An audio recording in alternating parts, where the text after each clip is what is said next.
right now.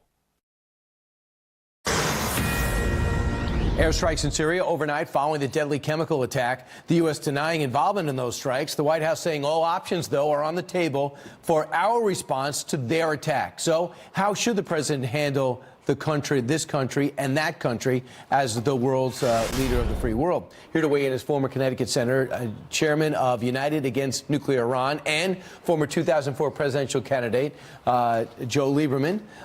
Senator, welcome back. Brian, good to be with you. All right, Senator, first off, what was your reaction when you saw the chlorine gas attack of Syria? This is almost a year to the day since we sent 57 Tomahawks over there. Just outrage, horror. I mean, Assad, frankly, is what the president called him. He's an animal. He's a brutal dictator, and his response to his own people asking for more freedom and opportunity was to start killing them, including with gas. So I think one of the big mistakes President Obama made was drawing that red line, saying if Assad uses gas, we'll respond. He used gas, and we didn't do anything, and that just invited a lot of the troubles that have happened since then. So the president immediately tweeted this out. Many women, if I could see the tweet, I have to get up and get it. There it is.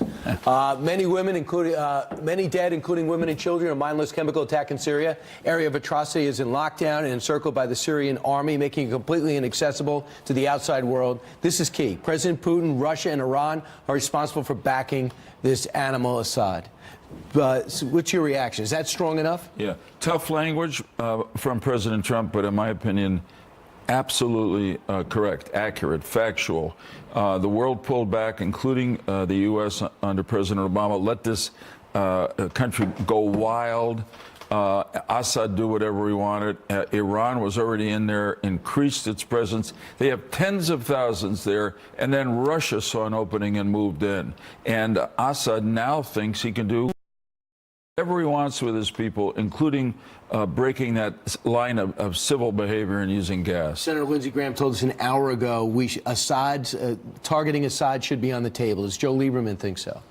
I think everything should be on the table, including that. In other words, I see Assad's use of chemical weapons again as a kind of an arrogant, either provocation to us, our statement to his enemies on the ground there. America's going to leave, and we can do whatever we want to our people. I don't think that's what President Trump meant to say. I appreciate President Trump's outrage at the use of chemical weapons, and now I think we and our allies have to follow up, and it ought to be strong.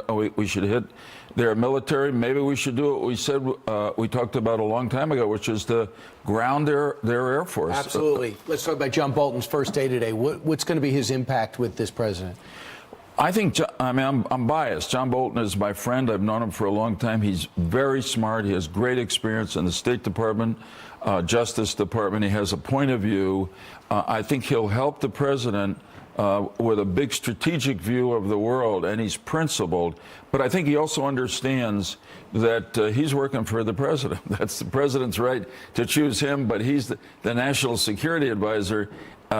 He will form the options for President Trump on different important foreign policy questions, like the ones we're talking about in Syria, and he'll give his advice when the president wants it. I think the country's going to be well served, and the president's going to be well served by having a person of John Bolton's experience right next to him. And if he doesn't get his way, he's not going to call the Washington Post. That'll be key to have some loyalty. No, he's a loyal guy. Senator.